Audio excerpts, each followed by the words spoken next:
So here we go.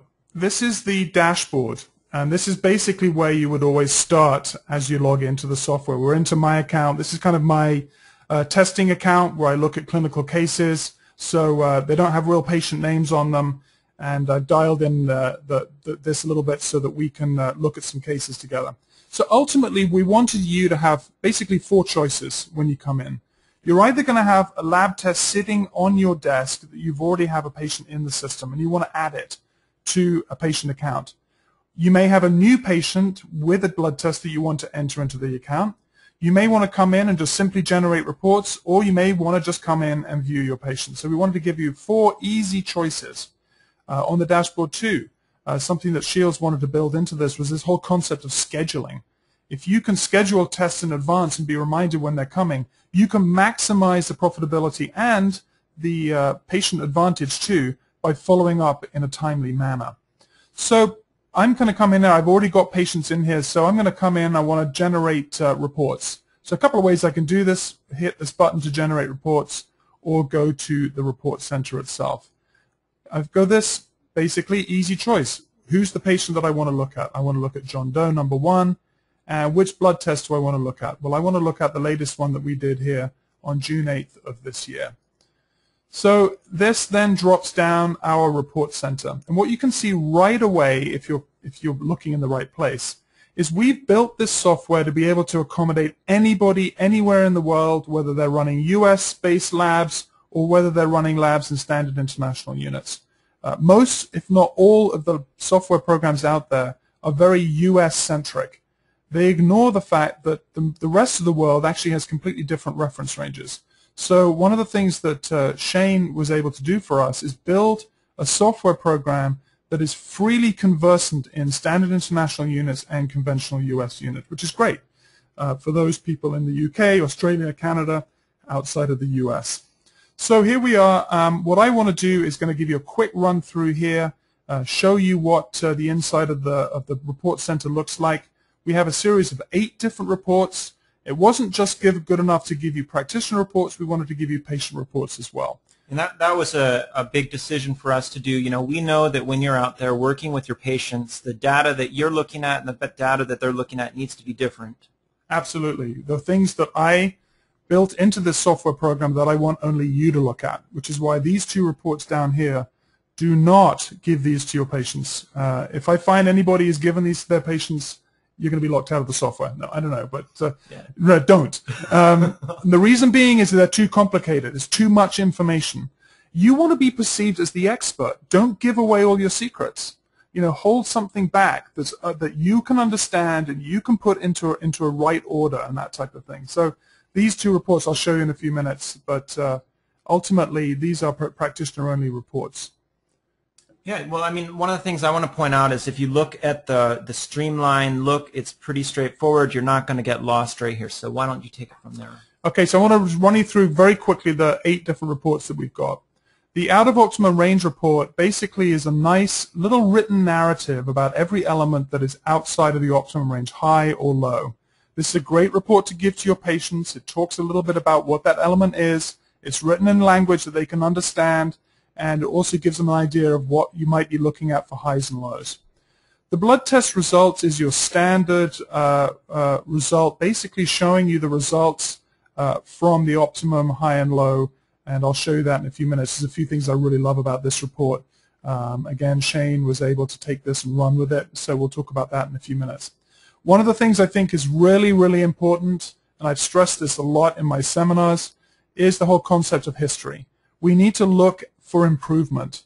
And one of the only ways to do that in using blood testing is to look at tests side by side. So this blood test history allows you to view the last 7 blood tests side by side, highlighting elements that are outside the optimum ranges. So you can quickly see when there is improvement or worsening in a particular element on the blood test. This deviation from optimal is a really nice report. Basically, what we did is we allows us to look at blood tests with elements as far deviated from the median as possible. Elements at the top are the furthest high, the elements at the bottom are the furthest low. This is really nice when you're looking at risk factors. For instance, cardiovascular risk factors, there's about 17 different independent risk factors, so you can quickly see how many of those risk factors are on the high list and how many on the low, and it's just a nice report to work with your patients. I think one of the most powerful pieces that I've built into this, and this is part of just working with a great team, is this whole concept of the index. Indexes are around us all the time. Indexes really allow us to be able to take a snapshot of the health in 20 separate indices, and I'll show you what that looks like in a few minutes as well. And then I also wanted to do a nutrient index. The blood test is great for looking at nutrients, be they vitamins, minerals, hydration, protein, carbohydrate, and fat ratios, but also looking at individual deficiencies as well. And then wanted to give you an opportunity to look at specific clinical dysfunctions that the blood test tells you about. If you just gave this report to your patients, I think it would be kind of confusing to them. And then what to look for when values are out of range. This is a report that lists basically for any high or low elements what conditions that you might want to consider, and then gives you the clinical pattern associated with that. So enough of my talking. I want to jump right in here and look at the practitioner report for blood test results. So what this tells me, and I'm just going to orient you this a little bit. Basically, we've got 4 columns that we're looking at. We're looking at the current blood test values. We're looking at the last blood test values. This is really nice to be able to do a very quick comparison. And then we're looking at whether or not we've got improvement or worsening in that particular element as well. And then you can look at the particular units, and then we've got optimum range and standard ranges as well. So the red means that the patient is above the reference range, yellow is below. 2 arrows indicates that they're above the standard range. 1 arrow indicates that they're above the optimum range or below the optimum range. So if I was looking at this blood test here, even though the glucose value is still above the optimum reference range, there's still some improvement here. They've gone from 91 to 89. This is very nice. It's not going the whole way, but if you've put this person on a blood sugar regulation protocol, that shows a little bit that they're kind of moving in the right direction. Coming down here, you can see all the different values. You can print this report up, have it available to walk the patient through, and let them know what's going on with their blood tests. So I'd like to know how having this report has changed how you work with it, with the blood chemistry now. So, this report would have taken me about 15 minutes to generate. I wouldn't have been able to put the history in there. I would have probably done up and down arrows, manually added this in. This took me about 5 minutes to input this data into the system. The previous lab test was already in there. So how this has changed my life is time. Extraordinary time saving. Now, it's not only about generating this report, it's about generating all of the reports. But what I like about this particular report is, too, the very quick being able to see whether or not there is improvement from a previous lab test. This whole concept of scheduling future lab tests is about seeing whether your patients are going in the right direction. So, this is a lot of numbers, a lot of figures. It might tell you something if you're looking at it and you know blood tests, but it's just a way that you can sit down with your patients and go, hey, this is what we're finding. And, yeah. Yeah, and the reports are available online and also as downloadable reports that you can then print out. Yeah, once you've added a lab test, you can generate as many reports as you want on that lab test. We don't charge you any more for that. It's just built into the cost of the program. So I'm going to back out of here. I'm going to go back to the report center. I'm now going to take a look at the blood test history report just to show you kind of what that looks like. Very similar. If you can imagine if there were 7 lab tests here, you'd have all of them built over time. And let's go back in now and look at the percent deviation from optimal. Shane loves this report, our programmer. He thinks it's probably one of the most elegant reports. So what this report is telling me is that out of all of the blood test results, this patient's triglyceride level was the farthest high. Their lab result was 101. It was 260% deviated from the median. And then we can look here too. Their free T3 was very high. Cholesterol was getting high too. And then if we scroll down here, DHEA was very, very low and off as 366 degrees off the bottom here, percent off the bottom. Then we can look here at the functional index, and this is kind of one of my favorite reports here.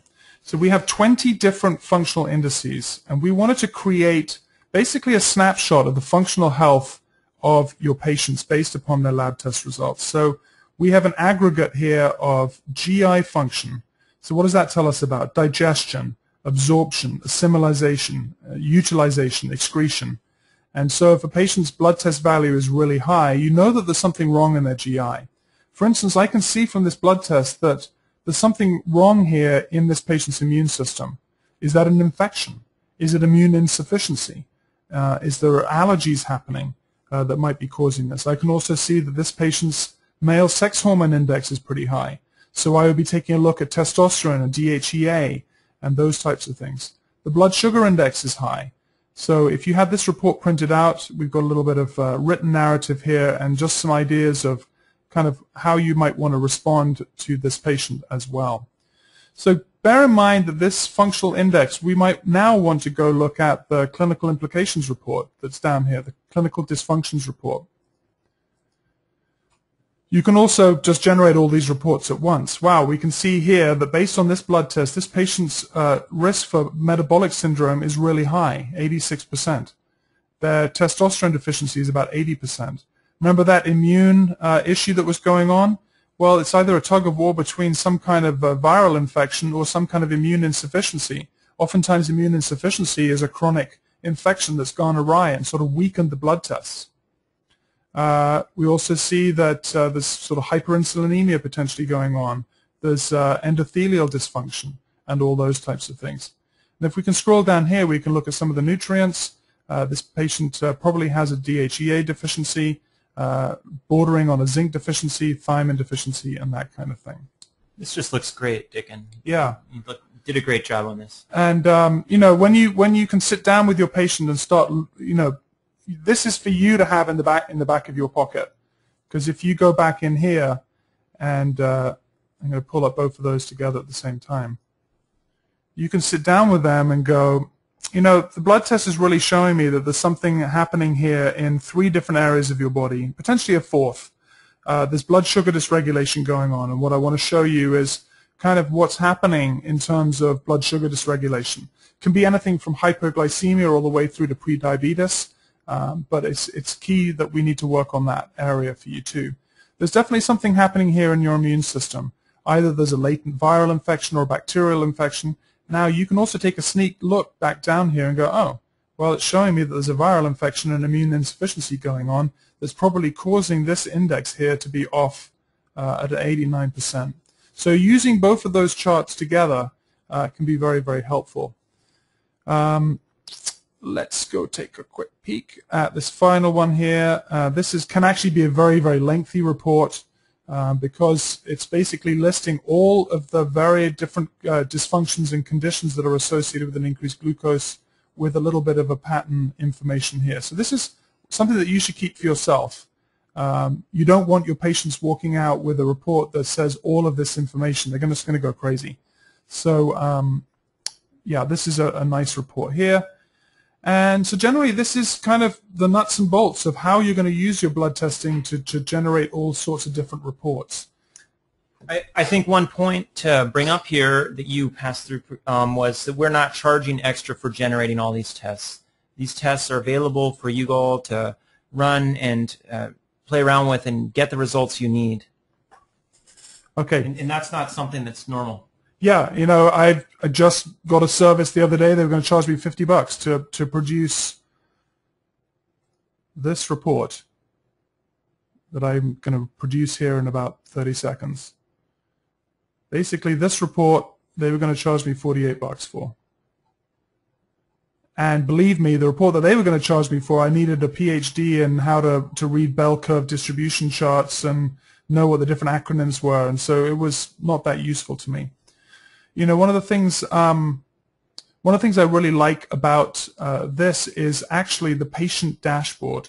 So if I want to come in and take a look at an individual patient, so let's go take a look at John Doe. This is the patient dashboard, lists all of your patients. You can search for them. Very easy to find, tells you how many tests you've got in there, how many you've got scheduled, what their gender is, their age, etc. So John Doe, is this patient we just took a look at. Again here, nice and elegant. All the information that you need is right here. You want to edit the patient details? It's right here. I want to generate report? Right here. I want to add a new lab test? Right here. I want to view the elemental history snapshot? Right here. I want to look at individual results for these particular tests? I can do it from right here. It gives me a little report of the last tests, all the functional indices, all of their nutrient indexes. I want to edit results right here. I want to generate reports right here. I want to schedule a test, or I want to look at the test that I've got scheduled. Oops, I missed out on this one. I now need to contact John Doe and tell him that his retest is overdue. So this system tells you, not only does it tell you here, but if I go to the dashboard, it tells me right here as well. So this is where, if you're not following through and doing repeat lab tests, not only are you not doing a great service for your patient, but you're also leaving money on the table. I mean, we're in this practice, in this business, as a business. We need to be able to make money doing what we're doing. And so this is a great tool for you to be able to do that. Want to add a new lab test? Very easy. First of all, select what patient you want to do it on. What date did that lab test come in on? Well, it came in September 12th. What kind of panel do I want to do? I can make custom profiles in here. I haven't even shown you that bit, but we'll get to that. I want to run a male Quest profile. I want to do it in standard international units, and I want to run the lab test right now. How about I want to schedule a lab test for this guy? Well, I want to schedule one that's going to be in January 1st, 2013. I want to do a default male panel. Save and schedule the test. Now, here it is. January the 1st, 2013. That is now in there. When it goes overdue, I'm going to get prompted. So really a lot of information right off the bat from this dashboard. What else can we show them? Let's talk about clinical tools. Oh, clinical tools. Yeah. So most of you know me through the books that I've written and the training materials and stuff. So what I wanted to do was I wanted to give you my blood reference guide here in a format that you can quickly have access to. So let's say you're doing a report and you're thinking, God, I cannot remember what % transferrin saturation rate is. Rather than having to reach for the book, you come over here, open blood reference guide, % transferrin saturation. I can read a little bit about it, what the reference ranges are, when I would run this test, what the highs and lows mean, what the high of that means, any other information. Sorry, Shields is telling me to slow down. Too much Red Bull. No, just joking. So any and all of the elements, and I'm going to be adding more elements in here. Obviously, since I wrote my book, there are about 15 different elements that need to go into the book. Well, this is where they're going to be written first. Also, I wanted to give you, I'm going to tell a little story here. When I first got to naturopathic medical school, 1994, one of the first things that we were sort of introduced to was this concept of a black book. Apparently, the story was that John Bastyr, who is sort of the grandfather of modern naturopathy here in the States, he had this little black book that he carried around with him. It's like a little black notebook. And in that black book, he kept meticulous notes about conditions, about any findings that he had. And it sort of became a tool that we used. And so each of us were encouraged to start our own black book. And so I've got probably 700 or 800 files on my computer that are digital files on health conditions from a functional perspective. And so what I'm going to do, it's a work in progress, is I'm going to basically build into this system here what I call a clinical conditions guide. It's basically my black book for functional medicine and functional conditions. So the one I want to show you here is hypochlorhydria. What I'm going to do is I'm going to be adding to this clinical conditions guide over time, but for right now you're going to get these conditions in the system. Background information about what hypochlorhydria is, what it's associated with, signs and symptoms. How would you go about diagnosing a patient with hypochlorhydria? Obviously you're in a blood chemistry program, so first up will be findings on a blood chemistry analysis. This is the pattern here that's used to generate the finding for hypochlorhydria. But what about physical exam findings? What about in-office lab testing? You know, I've written books on in-office lab testing, so I'm going to refer you to books that I've written in the hope that you go out and use those in your offices too.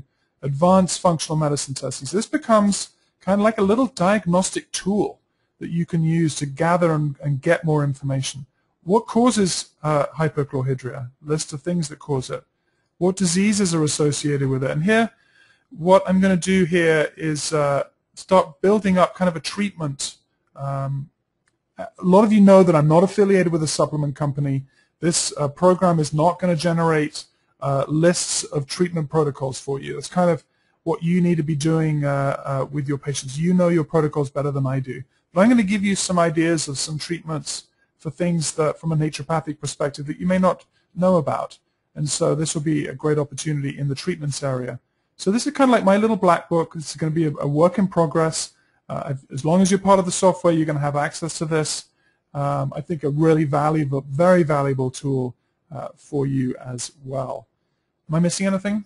No, I think at some point this will all, we'll be moving into having it working on mobile devices as well. So, yeah, you can imagine, I use an iPod, an iPad. This looks very like an iPad screen in some ways with the rounded boxes and stuff. So that's what we want to do. We want to make the transition to mobile devices.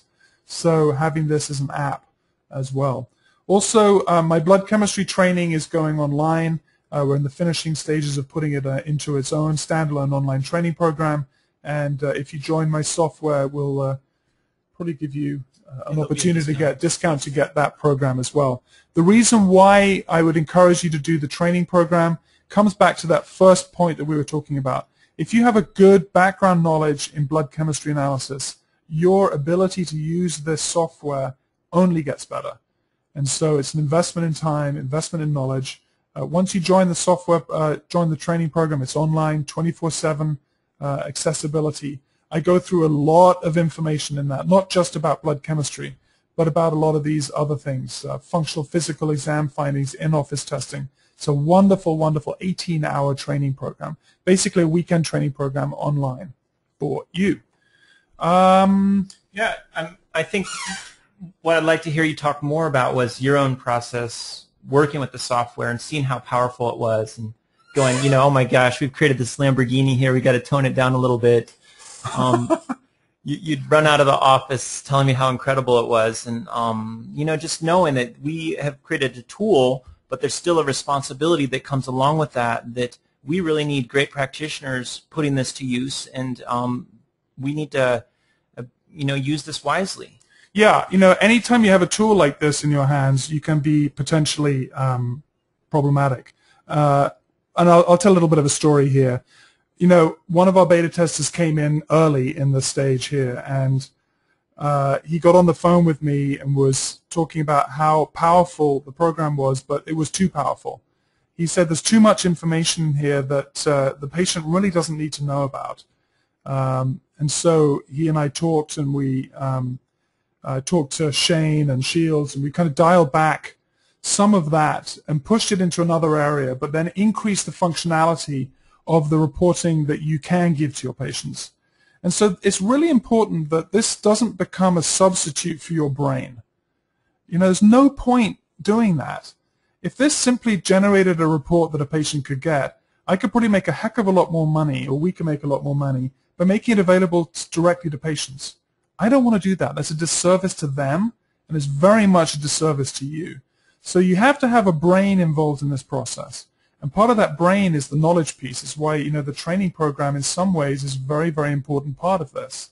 But you have to have a brain, because the software is going to find things based upon, straight yes or no answers. It's got an algorithm that it's following, and sometimes it's not 100% correct. And there's no emotion in it. And there's no emotion. I also remember talking to one of the beta testers. They were looking at a case, and it says, the software's telling me that this patient has renal insufficiency.